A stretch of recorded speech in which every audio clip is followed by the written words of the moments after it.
Typically, we give folks a minute or two to join us, but since it's already 7:02, and I see people popping on, why don't I just go ahead and uh, keep talking?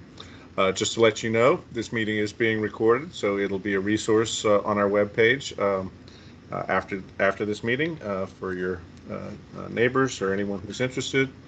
Um, just a quick summary. I'm again from Fairfax County's Department of Transportation. Steve Welch is here from Virginia's Department of Transportation. This is a joint effort between the state and the county. The roads are being paved. Most people are interested in, is my neighborhood getting paved? But then the additional role that the county plays is to look at opportunities to improve neighborhoods with striping changes that provide bicycle facilities, but also provide traffic safety improvements for all users. So with that, Steve and I will go over our parts in the presentation, and then we'll take questions at the end. Typically, our presentations run about 45 minutes to just short of an hour, and then we should have a good 45 minutes or so for question and answers. So with that, I'll hand it off to Steve Welch. Thanks, Chris. Hi, everyone. My name is Steve Welch. I'm with the Virginia Department of Transportation. I'm the Assistant Director for Transportation and Land Use, and I'm here tonight to present this year's paving plan, the 2022 paving plan. So give me a moment, and I'm going to call up a PowerPoint presentation.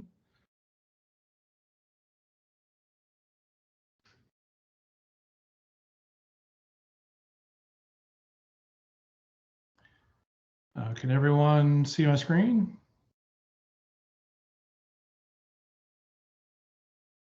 Yep. Okay. All right. So for the agenda, I'm going to go through our inventory, both statewide and NOVA, our paving budget, how we go through the process of planning and constructing for paving, how are roads selected? That's always a popular question. How are pavement condition ratings determined, the types of treatments, our dashboard or checklist for knowing how we're doing and performing, and then a little bit about pavement marking and striping. So in the Northern Virginia district, we have over 14,142. I'm going to do a little, let me turn my pen laser pointer on here. We've got 14,142 lane miles in Northern Virginia, which is quite a lot when you look at Hampton Roads at 99, about 10,000, and some of the other districts that have larger space, if you will. So it's quite a lot to maintain. In our district, which comprises of Fairfax, Loudoun, Prince William, and Arlington County, those 14,000 plus lane miles correspond to over 50% of our maintenance responsibilities and construction and what have you. As you can see, Loudoun is about 25% and Prince William's 22%. In Arlington, they maintain most of their roads, but we still maintain the interstates and some of the primary. That's why that number is kind of low. So this year, our budget for this paving season is $107 million. Prior years, 108, as you can see, 104, 105. We were coming out of a time in the late 2000s, early 2010s, where it was even below that. And so we're still working on catching up, but we're getting there. This year, we are at this point not putting anything on interstate because our rating systems are showing that we're 4 or 5 points above the ratings. But we have to maintain a certain level for that, as well as our high volume primaries. But we're putting some money in our other primaries, and then we're putting about 75% of it on our secondaries. Our secondaries are what most people know as our neighborhood roads, but there are some other secondaries around that are kind of a little larger. So the planning and construction for our paving, it's a seasonal aspect, just like any construction. In this area, the season runs basically spring to fall, April to October, November. come November, the asphalt plants, due to the temperatures, have to shut down. We can't do any paving during the wintertime after it reaches a certain temperature.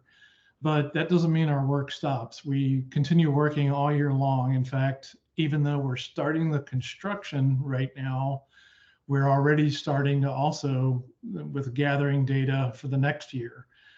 During the summer and the fall, we start reviewing that data, looking at schedules and contracts and what areas and neighborhoods need to be addressed, streets overall. Then in the winter, we are working to close out the prior year's contracts, getting ready for the upcoming season by preparing the advertisement for bids. We get those bids in, we have to evaluate them and determine whether they're reasonable. And then we award those contracts and eventually give them those to proceed once we are set with our overall contract and budget and the weather's turned. So one of the questions that we get a lot is, how are roads selected for paving? And so we do it based on pavement conditions, traffic volumes. We avoid locations with upcoming VDOT and locality projects, meaning county, city, towns around the borders. We try to avoid locations where the underground utility projects are planned.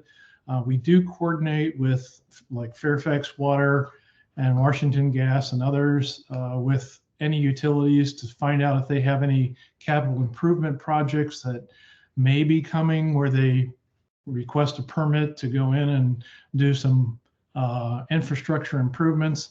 If we know they're going to cut into the roadways, then we'll avoid those roadways or defer them to the following year. The other thing we do is look at economies of scale. It's a lot to move in the milling equipment that's on the back of the trailers, unload them, get them parked off on the side, get the team ready to come in and then move in the dump trucks and start milling and moving out the equipment, then moving in the actual paving equipment while also moving out the milling equipment. So that is part of the thing that we look at as well. As far as awarding contracts, we try to look at where neighborhoods are closer to each other that also rank accordingly as in terms of the need for repaving. And then we also get the feedback all year long as well from our maintenance crews and otherwise. So how do we do this data collection? We have a contract with a company or companies that use these automatic road analyzer. They're called Aeron trucks or vans. As you can see, they're heavily equipped. They go through and they determine the pavement distress. They look at roughness, texture, rutting. They do digital scanning and measurements and take videography and imagery of the pavement. That's a long movie to watch. The GPS but you can see the equipment is highly specialized, and we use this to determine how the conditions of the roads overall.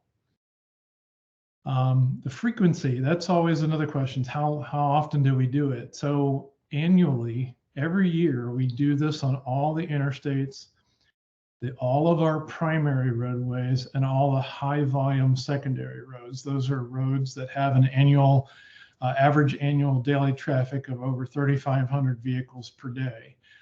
We do the secondary or mostly neighborhood roads. We do about 20% of those because they do comprise of almost 50% of our roadways.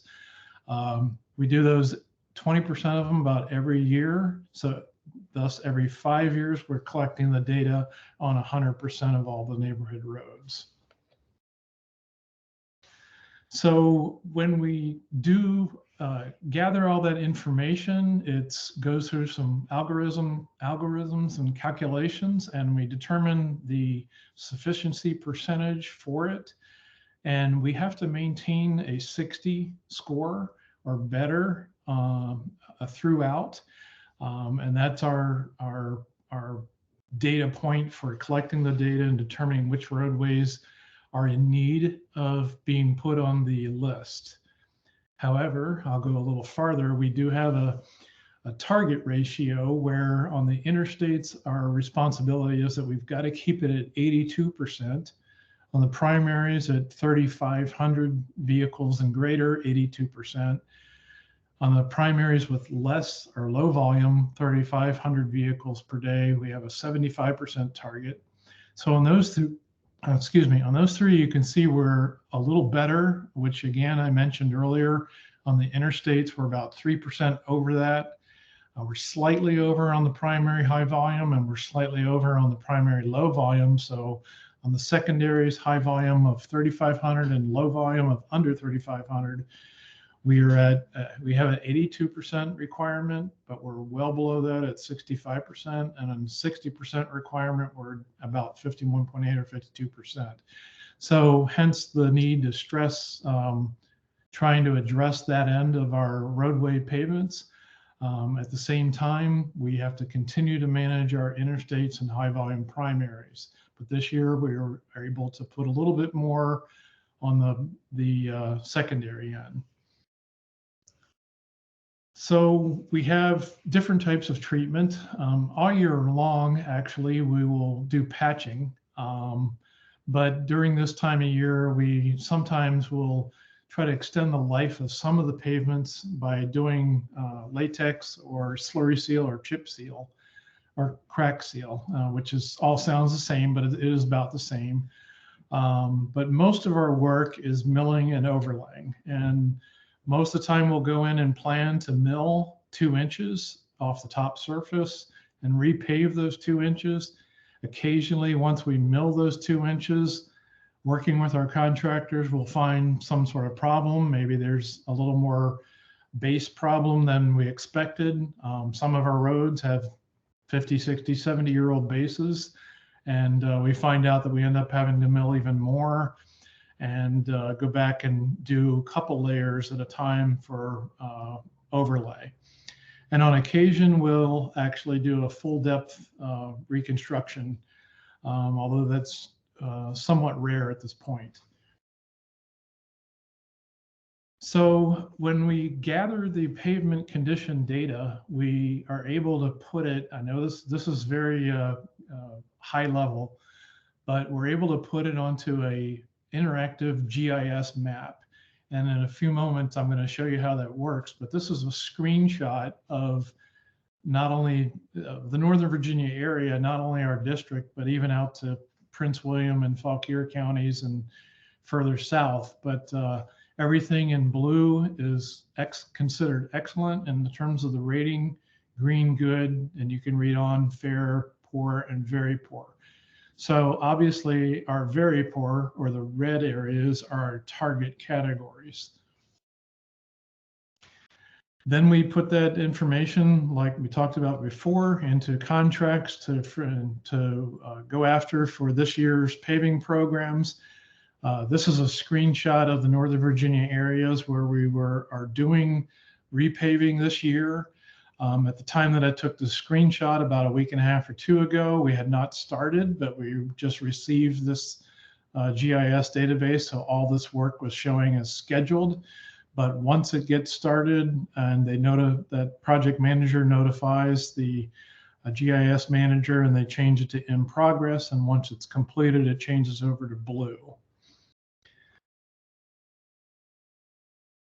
So one of the last things I wanted to talk about is that when we do our pavement marking contracts, we typically do replace in kind. So the double yellow striping that's down the center of the roads, and a lot of places, those just go back in kind. The white edge lanes, same thing, turn lanes, what have you. Depends on the roadway. Sometimes they're 4-lane facilities, and we do this in kind as well. However, there are occasions that we do change the pavement marking. Perhaps it's adding edge lines. We may look at adjusting crosswalks, adding a high visibility crosswalk. And then we do this to improve the safety and operations. We may lengthen a turn lane to gain more storage if we have the room and pavement to do that. And sometimes it's even to create a little bit of a turn lane where one may not exist. And one of the reasons we do this as a joint meeting is because we work alongside with and partnership with Fairfax County Department of Transportation, which Chris will be talking about soon.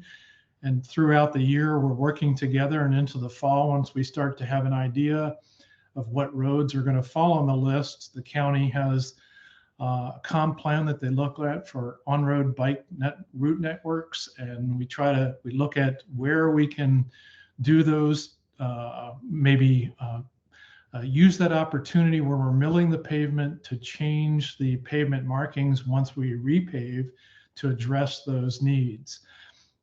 They may also include new crosswalks and high visibility crosswalks, and also what we call road diets. Road diets are where we go from a 4-lane down to a 2-lane and repurpose the outside 2 lanes that we've restriped, which Chris will get into a little bit more here further. So what I wanted to do was I can quickly is go on to, let me go back down here and change my pointer back. And now I can go to the pavement condition map, which is GIS based. And just like if you were doing this, you could call this up. You would see initially the whole state. As I'm doing, you can move and move in, and I'm going to gradually do so and give it a chance to work through the system and display on the screen. A little bit slower right now than but at any rate, you can kind of go into any area. What you will see as I'm doing this is that as I'm moving around, like right here in Fairfax, these are incorporated cities, Fairfax, Vienna, and towns. And in those areas, they manage their own roads, so we don't do any ratings and we don't do any paving within those incorporated areas. But because we're in Centerville, Chantilly area and Sully district, I'm going to just move in real quick just to kind of show you a little bit of that area and where we are. And you can see the variations in the condition ratings of the pavements and all the types of roadways in this area. The next thing I wanted to do is go back to the to the presentation for a moment. And on that presentation, I mentioned the pavement condition map. So I'm going to bring that up as well. I'm sorry, I meant the pavement status map. So I'm going to bring that one up. So the pavement status map is the one that shows us everyone what roadways, like we talked about, that are going to be done, worked on this year. And again, you can navigate through that and look at it. You can see in this case, we have a lot of red in some areas versus others, but it's based on the condition ratings. And you can see that in some places it's green, some places it's blue, and it's completed already. I'm surprised about that. That's good. But one thing about this map is it's interactive. You as a part of the public can click on it. You can open up and a panel comes up. It tells you who the VDOT project manager is, their phone number, their email address, and what contractor is working for us out there. What we don't put on here, however, is the schedule. And that's because each contractor that has been awarded a group of projects typically is given a window, sometimes of 3, 4, 5 months, even 9 months into the next season to get certain roadways done.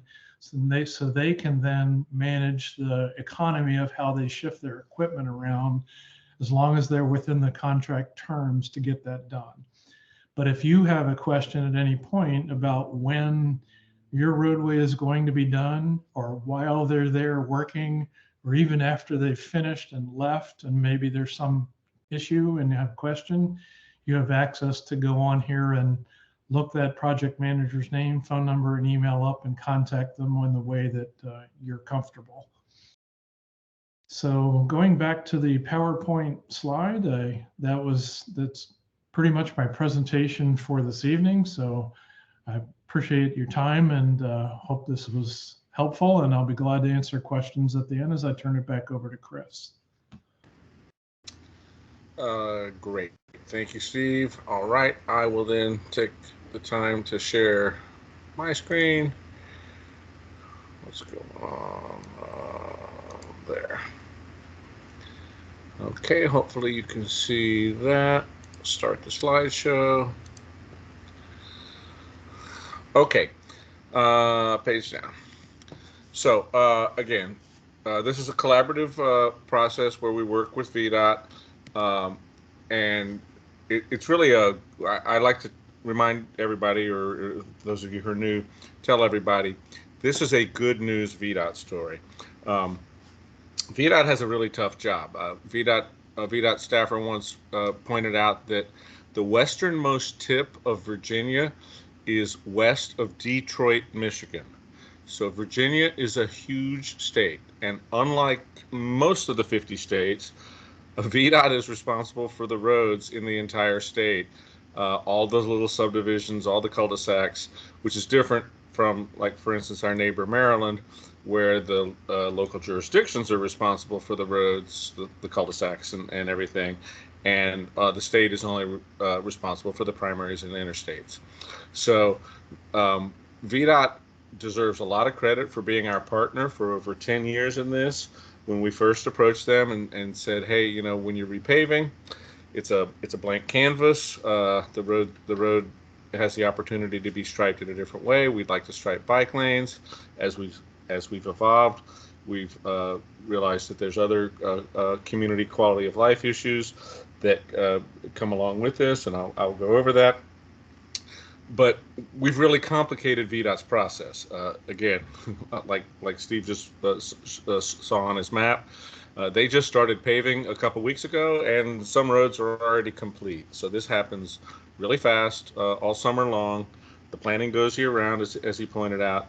But you know, we throw a monkey wrench in their process to say, hey, you know what? We need to change this road. We need to do something else.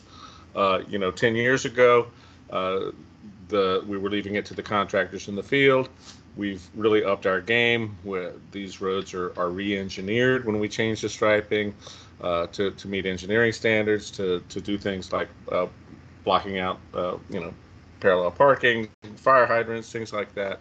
So it really is what I credit VDOT for, which is a good news VDOT story. VDOT gets criticized for potholes and snow removal, and this is definitely an effort that they've taken on with us, and it's important. So again, we work on this year round as a county. We get involved in the fall. We get the draft list. We start to look at roads that would be candidates for striping changes. VDOT does that striping changes. Our role is to lead the public engagement and to coordinate with the district supervisors. And again, in a meeting tonight with the community, there is an effort to upgrade curb ramps that are no longer ADA compliant, and then we chug along.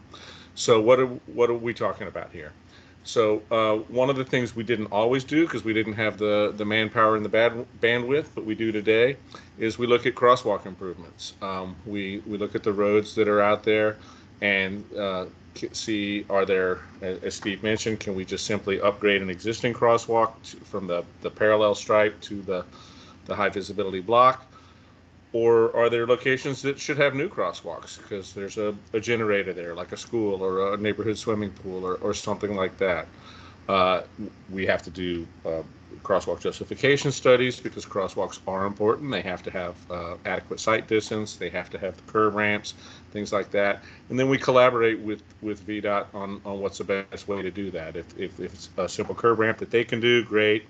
If it's a median refuge or something that's more complicated, typically that falls on the county, but the important thing is to set up the striping when the road's being paved, and we might stripe out a median area that will, you know, in the time it takes to design and build a refuge, come back and fill in with that. What are we talking about here? We talked, Steve mentioned the term road diets. It's you know, America has for 100 years been designed with the automobile in mind.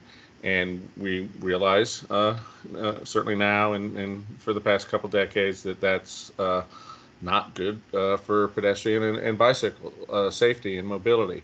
So quite often we find that the roads are oversized, whether it's a 4-lane road that really doesn't have the traffic that means it should be a 4-lane road, or whether it's a 2-lane road that's a little extra too wide.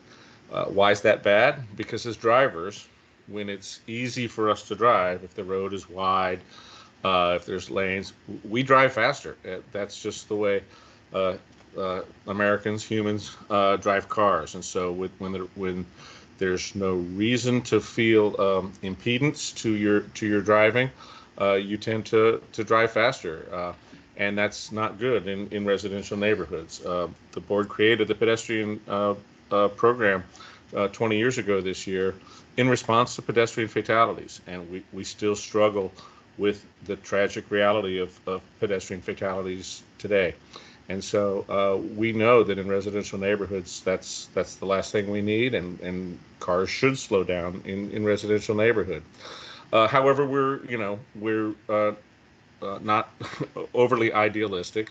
We have to maintain. We only look at roads where the traffic can accommodate these type of changes. We wouldn't turn a 4-lane road to a 2-lane road if it actually needs to be a 4-lane road. And then likewise, for instance, at traffic signals, we typically maintain the capacity at traffic signals because we know those are choke points. And then on-street parking is also something that is an important asset to the community for equity reasons and other reasons. And so we typically leave on-street parking that was legal on-street parking in its place. So here's an example of Annandale Road and the before and after difference. Annandale Road's it's an arterial in an older part of our county, but again, it had like 15-foot wide lanes and parallel parking, and so traffic just went through there unimpeded and didn't really give much thought to speeds or anything. The picture on the right shows the after picture, and that's when we've done the engineering. We've made the lane a standard 11-foot lane. We've provided for the on-road bike lanes.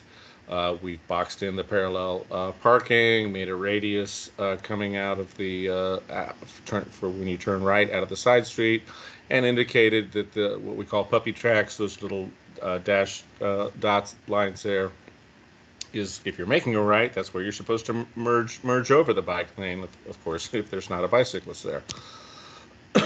Why are we doing this? So, the county for years has been trying to facilitate safe bicycling. Today, walking and biking is really the core aspect of our economic development posture. We're building transit-oriented density, where walking and biking, no longer being car dependent like a suburban community that we had been, is a huge part of our current again economic posture, but really our future. We hear this from the public. There's been a societal change in the past 10 years where people are just tired of being car dependent, and they see something that they can't get to, whether it's their elementary school and the long kiss and ride line, or some local asset like a pool or a church or a shopping center, and they'd like to be able to just simply walk or bike there. So this program is again a very dynamic program, but it's also a very cost-efficient program. The roads being repaved, the changing of the striping, the signs we put up, that's a very small cost. And so these are what we call interim facilities.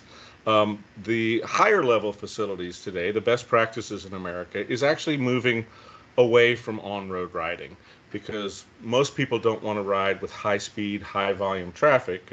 And I have a slide that talks to that in a minute. But the roads we're talking about typically in this repaving program are residential streets that when we make these treatments, the speeds are more manageable.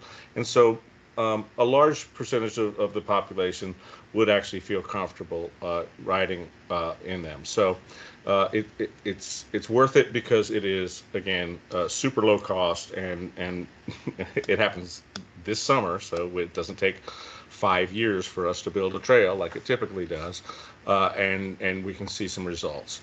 So if you're not familiar with bicycle facilities, this graphic here shows the basic types that we use. Starting from the right, the better on-road facility is a buffered bike lane. That's where the road is wide enough that we can paint out a striped buffer. We don't right now use vertical elements like flexi posts, but it's possible in the future that that might be something that could be added to a buffer. The middle photo is a standard bike lane. That's what you've seen in many of our road projects for the past couple decades. We've added bike lanes. That's a 5-foot bike lane, and it's adjacent to a traffic lane. And then the leftmost picture is something called a shared lane marking, or SHARO. And that's when the road is not wide enough for us to stripe a bike lane. We typically only use those for continuity, where we say we have a some distance where we have a bike lane, but then the road gets narrow and there's not enough room for it, and then it picks up again.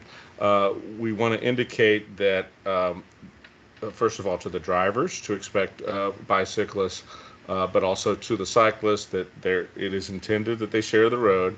We can also place that where we think the best place for the bicyclist is. If the lane is wide enough, we would place that SHARO to the right of the lane. If the lane is too narrow and it's too dangerous to be to the right, we actually would place it in the middle of the lane, indicating that the cyclist should take the lane. That little subnote there, which is small, and I don't know if you can see, but it's important for everyone to know. The General Assembly did change the laws a couple years ago now to do what people already were doing using common sense. You are allowed to cross the double yellow line to pass a bicyclist if it is safe to do so. So I mentioned the types of cyclists who might benefit from this.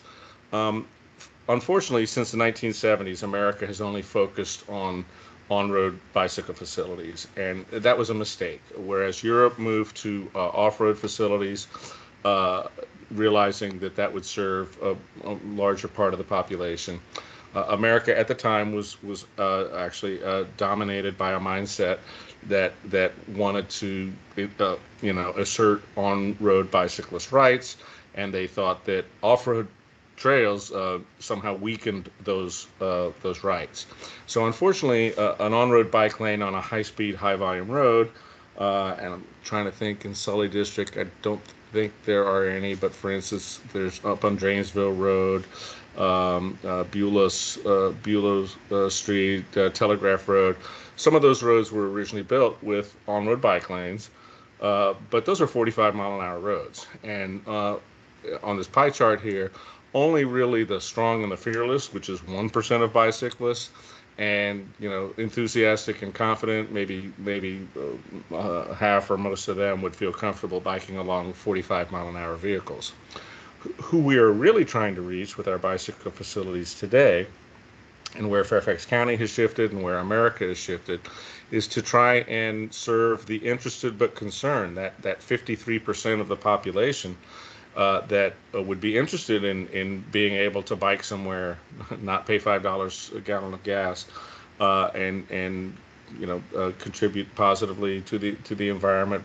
But more importantly, again, a short bike ride is enjoyable and accessible if the facilities are comfortable. And so for those users, this would include families with children, people like myself. I'm actually not a regular bicyclist, but if I would, I would certainly not feel comfortable on a high-speed, high-volume road. They typically prefer trails, buffered bike lanes, or protected bike lanes, and that is, again, where we're trying to move towards. Excuse me. I mentioned the other community benefits, and this is hugely important because we realize most people aren't bicyclists, and most people haven't given much thought to building a bicycle network. But most communities are absolutely keenly aware of cut-through traffic, speeding, and safety concerns associated with that. So we've created this infographic here to show the other benefits of cycling. So the upper left one, of course, I talked about enough already, the comfort for cyclists. The middle top graphic there shows the improvements for a crosswalk. By putting bike lanes in, the traffic is pushed into the middle of the road. The stripes center the vehicles, and so the exposure risk, as the engineering term is for pedestrians, is minimized because that area of conflict, so to speak, is reduced to that center area, and so it's an improvement for the safety of crosswalks. The upper right graphic, the bike lanes provide a buffer for you on your sidewalk or in your front yard from traffic going past you. So again, by moving traffic to the middle of the roadway, that buffer makes it more comfortable for you on a sidewalk. The lower left graphic is sort of the heart of the matter here. Simple striping changes like this sort of trick the driver into feeling a narrowing effect of the roadway, and makes drivers drive slower, and that slower driving reduces noise level and speeding in the neighborhood. The lower right graphic is a question that we often get. Is this going to make it worse for me to pull out of my driveway? It actually makes it better for you to pull out of your driveway. Again, by those vehicles being shifted to the middle of the road. The engineering analysis that we do is a triangle, a sight distance triangle, and that triangle is widened because now you can see more because the vehicles are in the middle of the road and no longer blocked by the parked traffic. So don't want to oversell the speed reduction, but our data does show that the excessive speeders are essentially reduced from the equation. The 85th percentile, the average speed, it typically drops 1 or 2 miles an hour, but it's really those excessive speeders that are eliminated by these type of striping changes, which is hugely important. So we're here in Sully District tonight. We have 2 main roads that we're talking about that are being paved. According to Steve's map, Braddock is already being paved. So we have Braddock Road out there in the western section by the Stone Road area and west. And we have Centerville Farms Road, which is a loop road in a newer development within the Sully district that loops between Stringfellow and 29 and becomes Union Mill as it crosses 29. So Braddock Road, the area we're talking about is between Bell Pond Drive and Sully Station Drive. Today the road and the lane widths vary. There is on-street parking in some areas. There are sidewalks and trails in some areas. In fact, Fairfax County built that new sidewalk there along the golf course a couple years ago. But there's no on-street bike facilities today. The proposal would look something like this, where we engineered the road.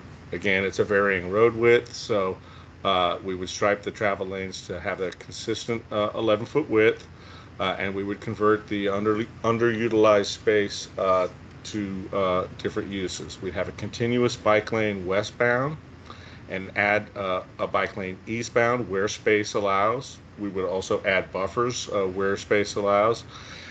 And then we would properly engineer left turn lanes with the striping at Clubside Lane, Sully Park Drive, and Bell Pond Drive. The traffic capacity would be the same, and the existing on-street parking would be the same.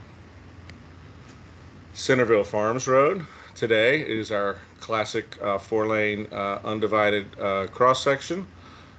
With the 4 travel lanes, the median and turn lanes, sidewalks on both sides of the roads, but no bicycle facilities. This road is overbuilt. It does not carry the traffic that requires a 4-lane road, and so the opportunity exists to right-size it and make it a 2-lane road again.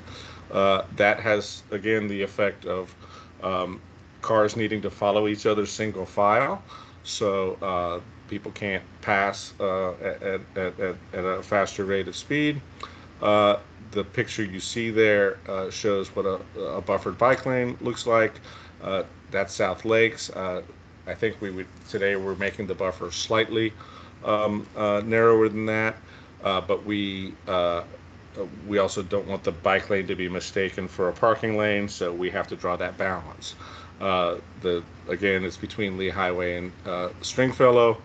We convert that outside lane to the buffered bike lanes. And then the other thing we do is that yellow line against the median. That's called a shy line. We actually move that over another foot, and that helps with the narrowing effect, but also allows, let me go back to the previous slide. If that median there today is a 4-foot median, and that's not really a pedestrian refuge, but if we wanted to come back in at some of these crosswalks, and we do have requests from the community at a couple of these crosswalks to improve pedestrian safety at the crosswalks, when we move those 2 yellow lines over a foot each, then that frees up that area to be a 6-foot median, and a 6-foot median is a pedestrian refuge area, and so we could come back in and modify that concrete into a 6-foot median refuge without having to change any of the striping of the roadway, which is a huge cost savings if and when we're able to come back with such a project. So the other thing we look at is crosswalks. As I said, we proactively look at crosswalks. This is the first year we're bringing the actual crosswalk locations to the public for a couple of reasons, but we've got our process down a little bit more smooth, so we have this information ready to go. But it's also it feeds into VDOT's process better. At this point, it's getting awfully tight to try and add a new crosswalk. But the other thing is, however, that being said, if you, as part of this meeting, would like to tell us of a crosswalk that is not being proposed or an area that needs help, please do. That is part of this meeting, and we can see if it's something that can be accommodated with this year's paving, or if it's just something to be aware about to try and come back with a future project. The other reason we bring these to the public is quite often we need to restrict parking because, as I mentioned, you have to have adequate sight distance. However, in these 2 crosswalks I'm going to discuss tonight, that turns out not to be the case. There's adequate sight distance without the need to restrict parking, but again, in other district meetings that we're having this week for transparency, we certainly want to inform the community if we were going to take away some parking. This one's at Newton Patent and Aubrey Patent, so just west of Braddock Road into the Newton Patent area. It's a stop-controlled intersection, but it does not have crosswalks right now. So we're willing. VDOT's we've done a study, and VDOT's willing to stripe the 2 crosswalks you see there, one across Newton Patent and one across Aubrey Patent. The other one we have proposed for this year is Braddock Road at Village Center Drive.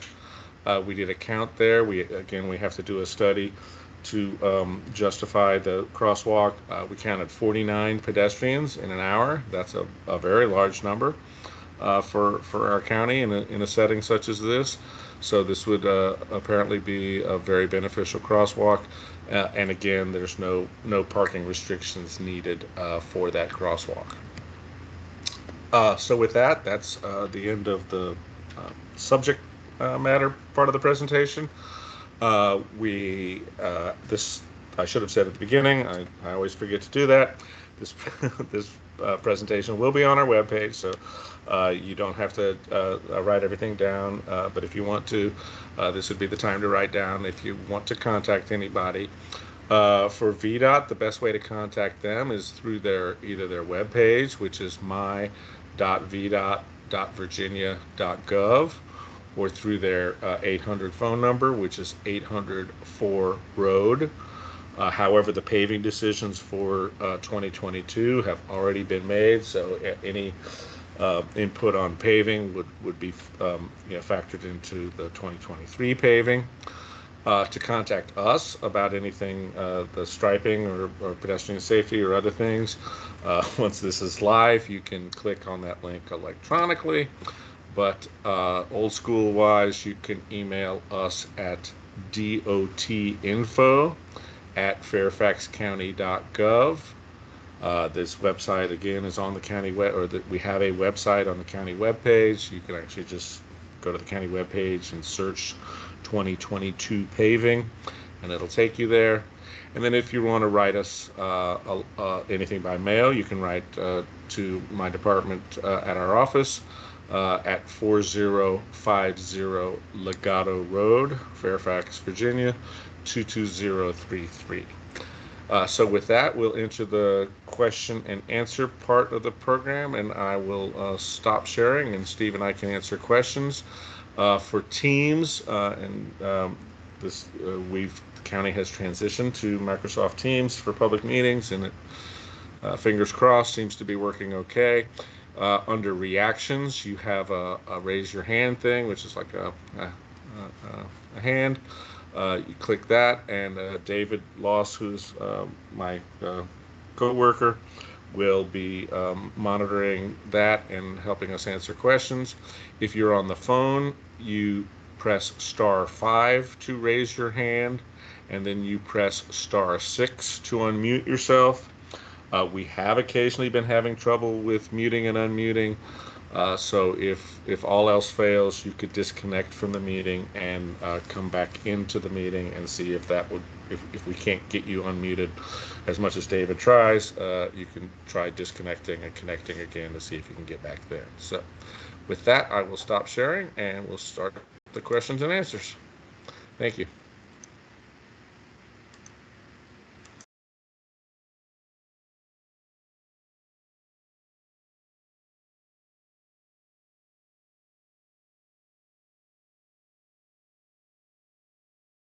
All right, looks like we got our first hand from John Boylan.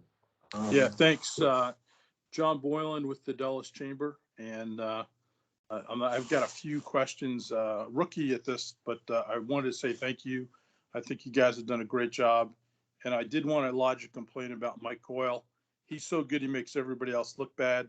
So Kathy, there's something opposite. So Mike's great. We love working with Mike.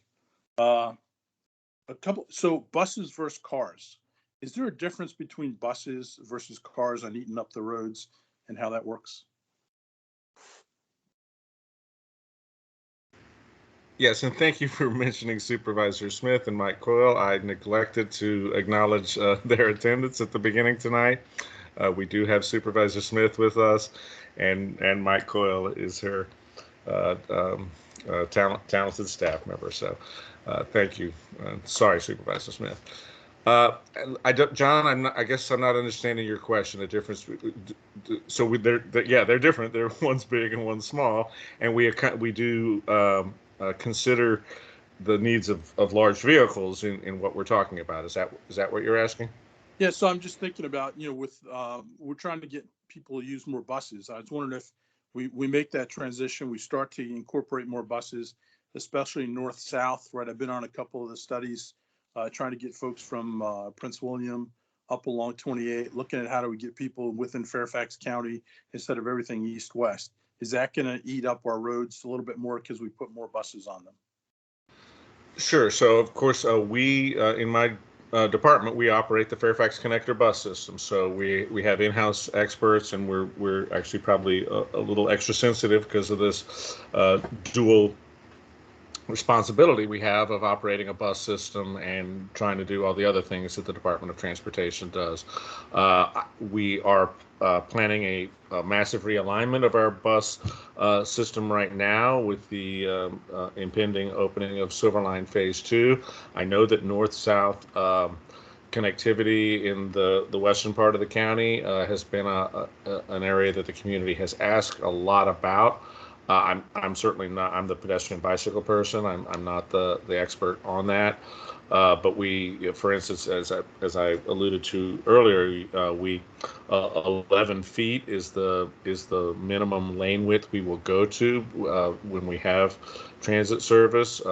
It is. Cars can drive in 10-foot lanes, and you will find 10-foot lanes in other jurisdictions, but we're very careful that we maintain the functionality of our bus systems. And again, as we look at, as we do these analysis, we actually look at the bus stops, the bus stop locations, where they are in relationships to the crosswalks. It's better to not have the bus stop just before a crosswalk, because then the bus is a sight distance problem for someone that might be crossing in the crosswalk. So I don't know if I'm answering your question. Yeah, you know, that helps. we absolutely. The other question I had was about Braddock Road. You know, we were talking about eliminating the swerve. I don't know if there's a name for that famous curve out Braddock, but as you talk about adding the bike lane, I think with the improvements, have we thought about incorporating that as a total package as we go out, adding the bike lanes and we get rid of the curve, we go further out? Is that looked at in total, or is it just different projects? Well, we do look at, it is different projects. I can't, I know that rock outcropping, I think it does have a name. Steve, you're probably more familiar with the VDOT project there. It's the S curve. Yeah, it's the S curve that's been around for a long time. And yeah, we have a project or pair of projects that try to address that. One is looking at the S curve by itself, and then the other is the T intersection with Old Lee.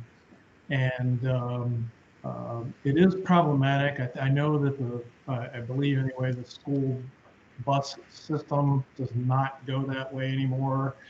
Trucks are not recommended. We don't have a no through truck issue there, but trucks know that that's just not a good place to go, although the smaller trucks will try to do so still.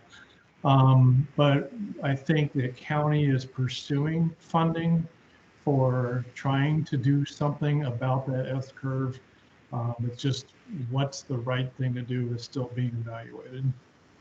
Okay. And on any project, you know, we do take into account the needs of pedestrians and bicyclists. So typically on a road project, even a tight road project through a tight area like that, you know, we would look to add some sort of pedestrian bicycle facility, you know, whether it's a sidewalk on one side or a trail on the other, or just one trail, or at a minimum shoulders.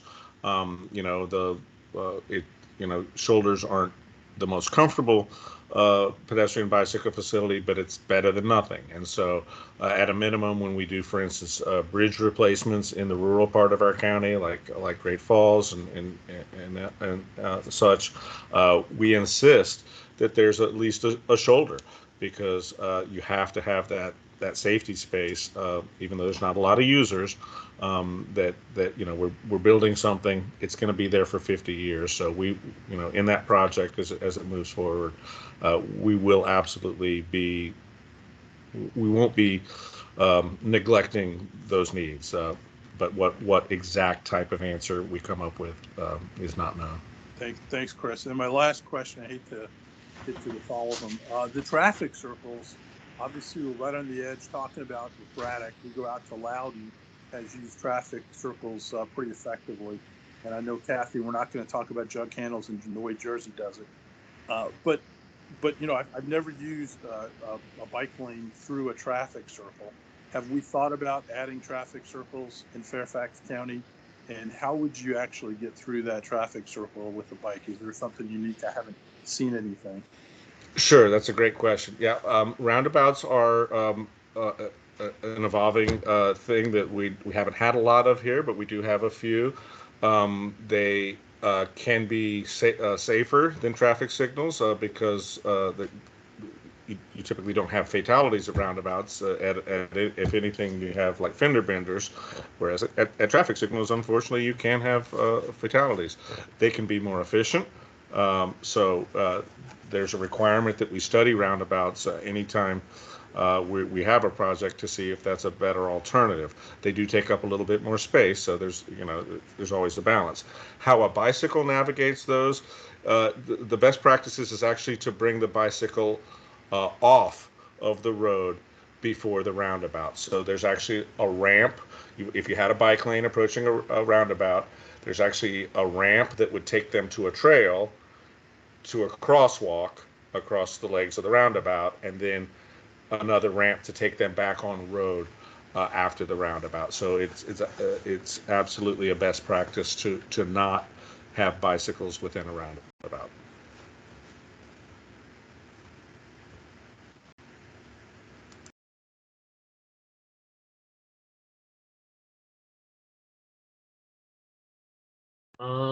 Any other questions? Looks like a hand just went up, from Fred Gross. Yeah, I thank you for both Chris and Stephen for your presentations and the time you took to do those. My question of general nature is, we're reviewing the 2022 plan in retrospect. What's the process at the beginning of your 2002 planning process to get input from the community? Because my sense is that our 2 roads that are gotten paved, I'll talk about this later, but we sort of got lost from 2013 to now. We made several attempts at getting them paved. We sort of got lost in the system, and I understand the secondary roads don't get scanned as often, but somehow there needs to be some more robust community action to allow input at the beginning of your planning cycle.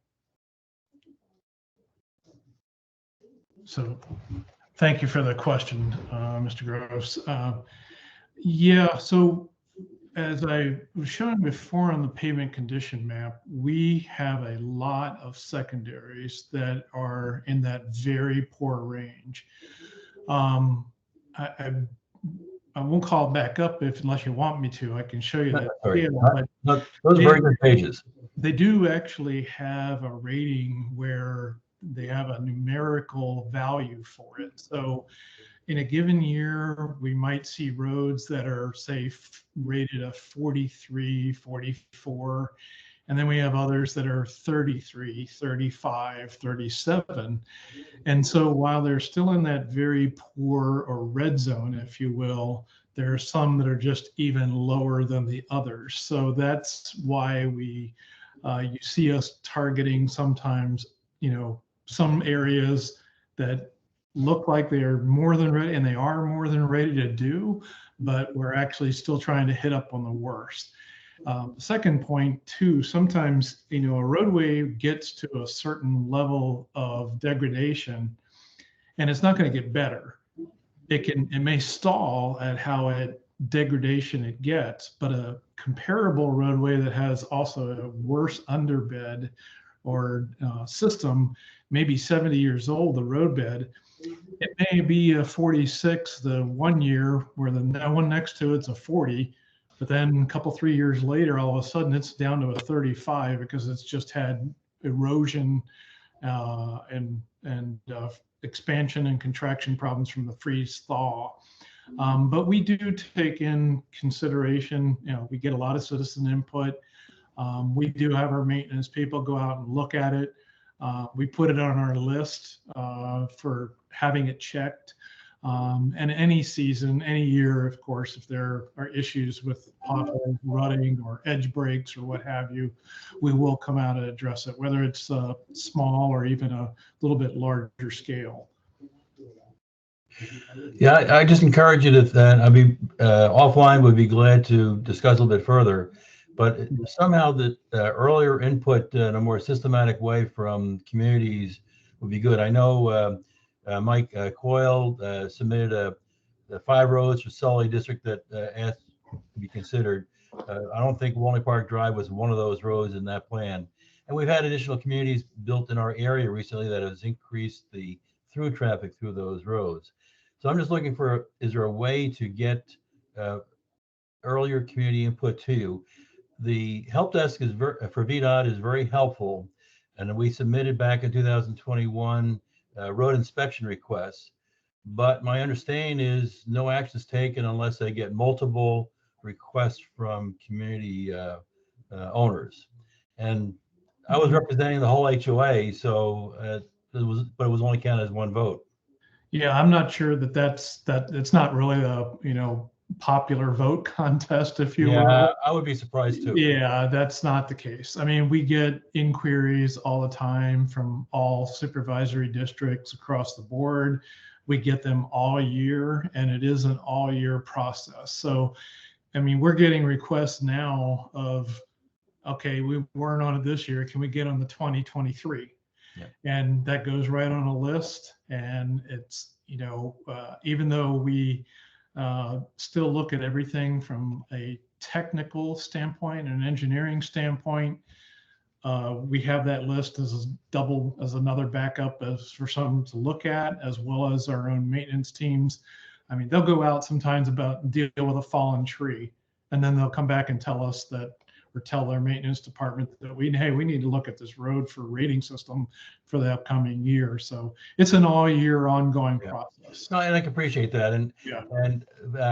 But I think maybe part of the issue is transparency. I mean, we were fighting this since 2013 and not making any progress. I mean, even if you published a list on your website of here's the roads under consideration with no promises, no further status reporting, but just to say, hey, here are the roads that are in the 2023 planning process that we're considering. That would be helpful, because we have 2 other roads that we think really should be included in the 2023 plan. They were in our 2021 inspection request, but we have no clue where they are in your process. So, I mean, kind of that plan is the pavement condition map. Yeah. That is the transparency in terms of where things are and stand. But I will tell you that if you put in a request for a specific roadway or pair of roadways or number of them, that gets to our pavement management team, and they will look up the actual rating, the numerical rating of value that they have on record for it, and give you that feedback. Yeah. And we have that going on portions of Braddock right now, where we have some sections of Braddock that we have some trouble with, and using those ratings, we're dealing with those sections of Braddock a little bit differently. Yeah, I think maybe part of the problem for the secondary roads, less traveled, they only get rated once every 5 years. So that's, I think, part of the issue. Well, I mean, like I was saying in the presentation, the secondary roads make up probably 50% of the overall roads. Neighborhoods alone, as you know, can comprise of 1,500 single-family homes and what have you. And through site development in Fairfax County, they're accepted into our system, and then we may end up maintaining them. The challenge that we've had is simply there's just more there than our budget has allowed for. And I understand that. You know that we have to rely then on the engineering science and do our best to try to keep up with it as best as we can. Yeah. Your first few pages of your presentation about the road rating system and the vehicle use, that's impressive. I would suspect 99.9% of the homeowners in Fairfax have no clue you do that. And that's why I added that to the presentation beginning 2 years ago. So, because when I came into this role 3 years ago, I heard that question a lot, even though I've been in the private sector and the public sector for the last 15, 17 years. And I wondered that myself 15, 20 years ago. And I've heard that question over and over. So I talked with our management team that deals with pavement contracts, and like I said at the outset of this meeting, that's a question we get asked all the time. So I wanted to include that, and I appreciate that feedback, because that's definitely something I think surprises everyone. Yeah, I always try to find a suggestion. I would try to find a way to get those first few pages. Here's our process of how we evaluate roads, getting that more visible either on your website or through other community interactions. Sure. I mean, and that's, again, we definitely will, and take into consideration anything that comes through our MyVDOT or through the supervisor's office or what have you. So I appreciate that. Okay.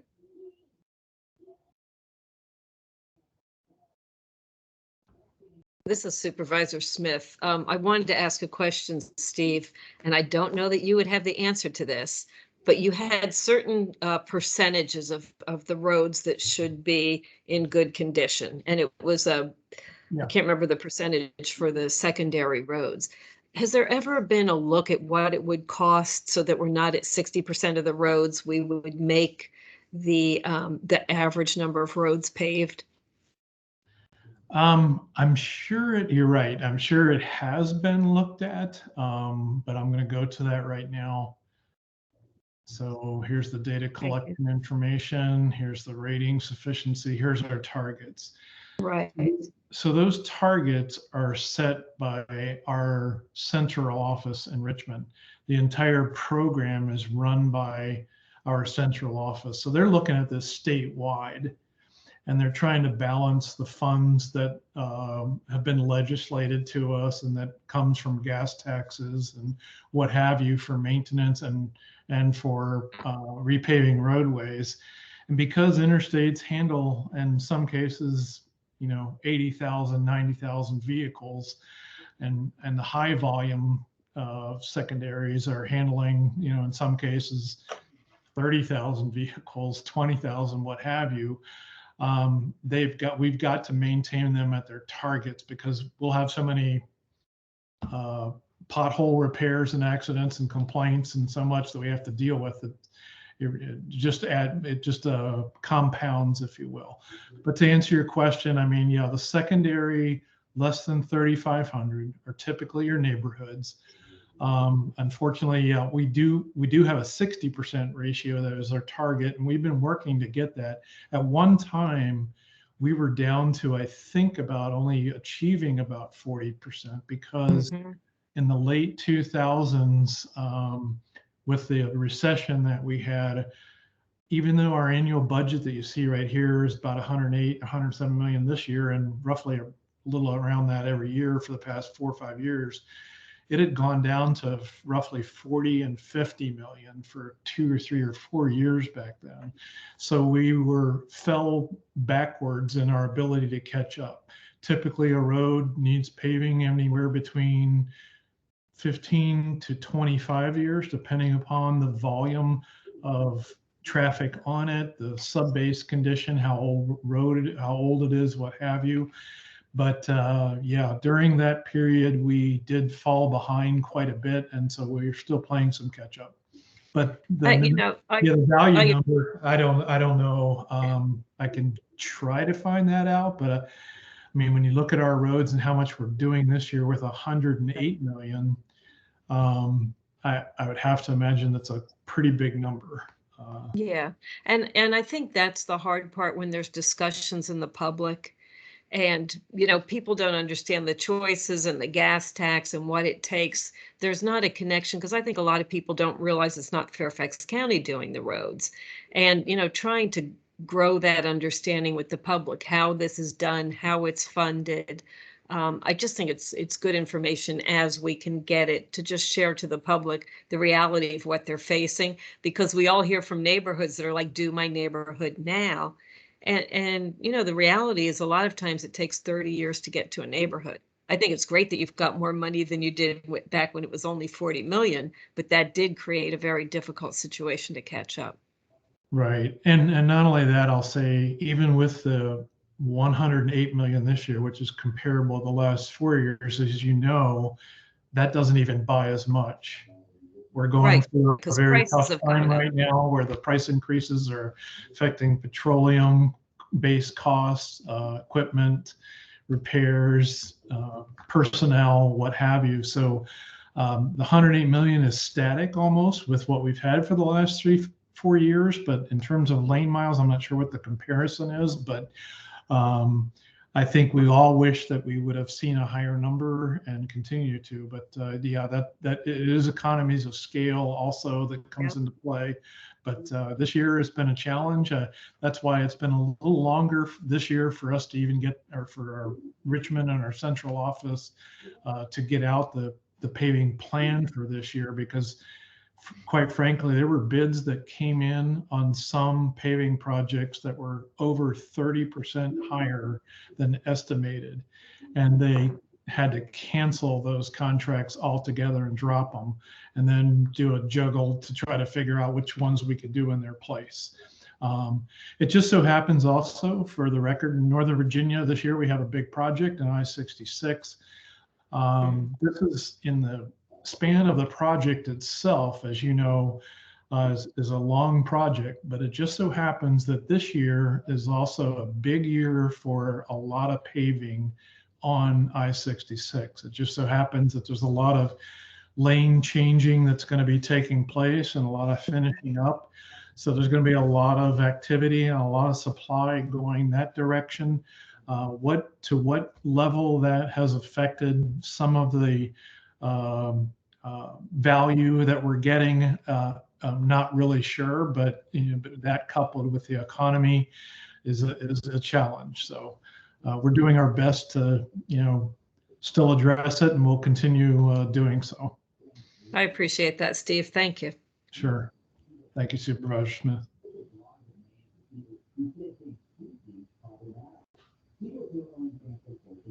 Great. Not seeing anything in the chat. Do we have any other questions? Oh, looks like Mike just put his hand up. So, Mike, you got the floor.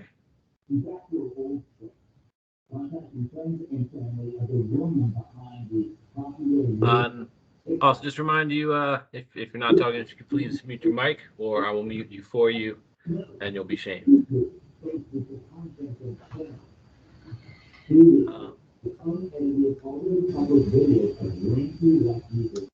Okay. Mike, I don't know if maybe you are having trouble with your microphone, or maybe you need to unmute on your end, but says you're available to talk if you want to go ahead. Mike guest, just meeting guest.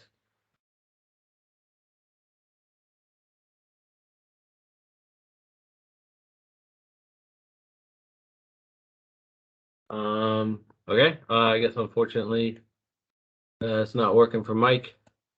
Fred, did you have another comment, or was that just your hand up from before? Oops, sorry. If you want, I can go through the 3-page handout very quickly. You let me know if you want to and when.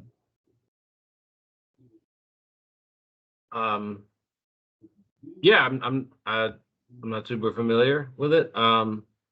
But if that's, I mean, I can certainly give you the sharing privileges if that's Yep. There's no other comments. I think we can go through that. I won't take long, and it's mostly compliments.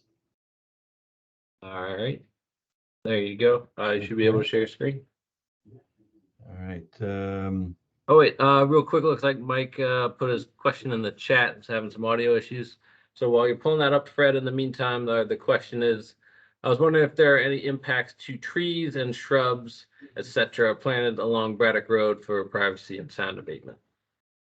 So that might be a Steve Welch question. Or I'll jump. Question. Yeah, I'll just jump in quick. No, everything. This is all within the existing footprint of the road. So there's no, unlike when we build a trail or something off on the side of the road. This is all happening within today's Braddock Road. So the Braddock Road you see today, it's the same. It'll be the same Braddock Road, but it'll look different. So no impact to trees or properties. Okay, I don't know if you can see I'm sharing my screen, but I don't see it on the video. I can see it. We see it. Yep. Okay, I'll go through it very quickly. We did in 3 of the neighbors, myself, did a survey of the roads in Sully District in the 2022 plan. I'll share you our comments on page 2 on that. Customer Service Center and field technicians from VDOT that we worked with over the last few months, excellent support. I have a suggestion for further process improvement. And I really like to thank VDOT and others involved, getting Wally Park Drive and Leafield Valley Drive. They're basically finished, just a little bit left on Leafield Valley. In 2021, we made probably our 3rd run at trying to get them in the plan. It was not in the original 2022 plan as of the fall of 2021. In February 2022, worked with the VDOT supervisor and he said it would be possible in the 2023 plan, but no promises. And that part I can understand. And then a little bit more pressing and the VDOT coming out and looking at the roads closer. It got moved into the 2022 plan and as I mentioned, just finished. So I really like to thank VDOT for all their efforts to change your plan and fix those two very damaged roads. So thank you. Thank you, Mr. Gross. I'll pass that along to the entire team. Okay. Appreciate it. Second page, the three of us looked at these four areas, Poplar Park, our own area, Brookfield, west of Route 28, then the New Braddock and Westfield Boulevard area. And then we also, in the picture on the right, we did the Stringfellow area. We came away from driving through those streets with a much better appreciation for the VDOT ranking of the roads that were in the 2022 plan, either scheduled or planned or in progress. All were good choices from what we could see. We liked, particularly in this area right off New Braddock, a very cost-efficient process and only do sections of roads as needed. So it wasn't a full resurfacing, but they fixed sections of the patches, large patches in the area, ground it and then refilled in with new asphalt. We thought that was very efficient. We did have to see, we didn't list them because that wasn't our mission at the time. We did find additional sections of roads between the area near New Braddock and then the Stringfellow.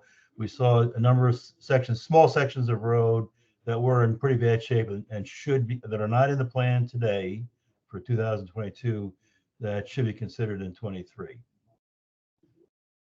Okay. And then with this, I think we've covered pretty much. I just encourage you to when people put a request in, some either feedback or show a list of roads that are being considered for the current year planning.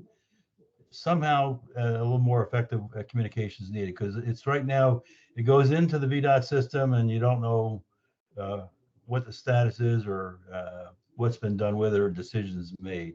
Because I think tonight's meeting is very effective, and I applaud the collaborative effort between Fairfax County Department of Transportation and VDOT. But my sense is it's kind of late for people to really input, unless you're looking for input for 2023. So think about how you want to get that community input. And then I will put another request in for Walney Court, Walney Knoll Court, and Walney Way. You have in the 2022 plan repairs along Walney Road and Poplar Park, and these Walney Knoll Way is right off that section. So if you happen to have some asphalt left and can do some repairs, I encourage you to consider it as a possible contingency. And that's it. All right, thank you. And we are starting the 2023, simultaneous to kicking off the construction season for this year, where we start now doing that for the 2023 season with gathering data. So any input you want to provide, certainly that helps. And definitely on the myvdot.virginia.gov is probably the best place. Okay. Appreciate it. All right, thank you. Certainly. Okay, so with that, David, unless you see any other questions, we certainly want to thank everybody. Supervisor Smith, since I neglected to acknowledge you at the beginning, I apologize again. Would you like to give us any ending comments?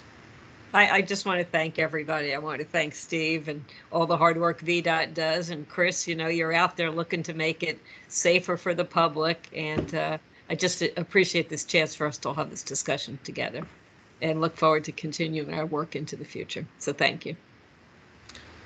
Thank you. Yeah, thank you, Supervisor.